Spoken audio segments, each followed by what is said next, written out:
So the juxtaposition of this is that the world is starting to go crazy in springtime of 2020, but life is going good for you. So, you see a future full of hope and good things. You're kind of having a mountaintop experience. And then what happened? We actually moved in to our new home that we had just finished building, Carl and I, on Memorial Weekend. Okay. And which that Sunday was the 31st. And we all had dinner together because we always had Sunday dinner together so we could reconnect after, a busy week. And we were all there, Doug and his wife and kids, and CJ and his kids.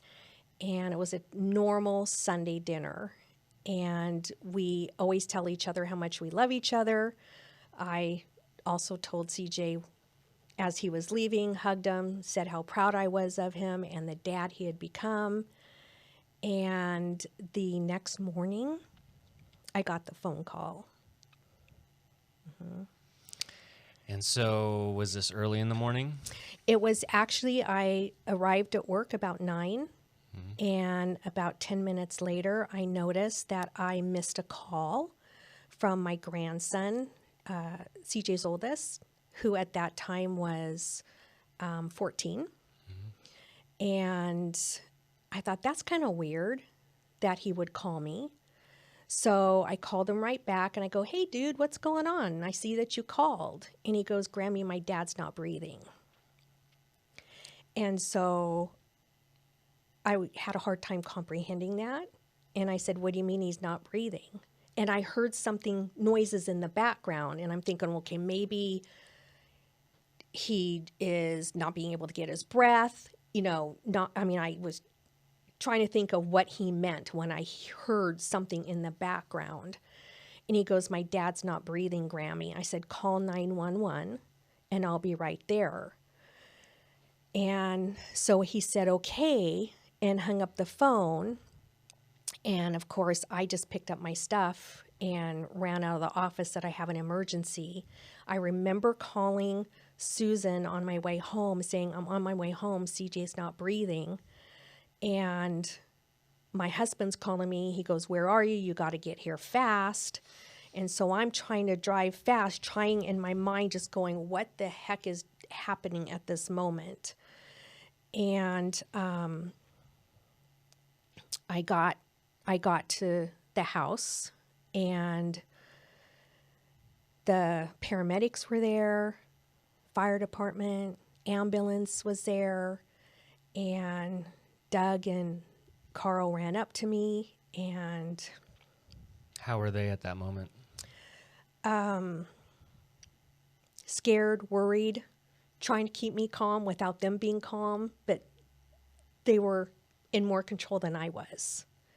And so were you, when you arrived and you see the scene, you see your husband and your son, what's going through your mind at that moment? Are you just trying to figure out what is going on? I'm just trying to figure out what together? happened, trying to piece it together. I saw my grandson sitting outside talking to the sheriff, and my brother was and his wife were living with him at the time, and it kind of all was going slow motion, but fast, but slow. I don't know how else to describe it. It's a time warp. It's a time warp. It's like you're in this time warp and just kind of spinning and trying to figure out what happened.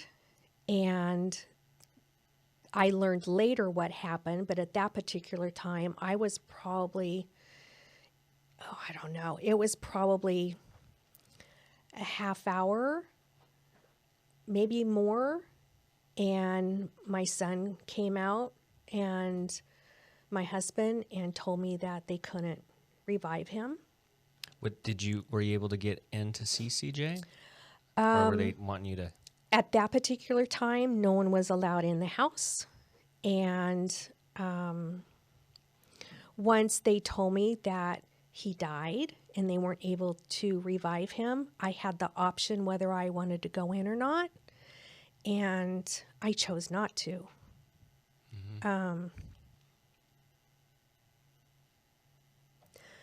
The thought of seeing my son, I couldn't do it. I wanted to remember the last time I saw him. And so that's the choice that I made, and I'm glad I made that choice. They said that he was very peaceful looking.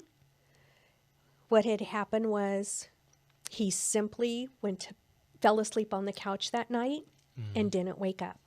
So he was on the couch when they found him? He was on the couch when they found him. My grandson, Andrew, actually found him.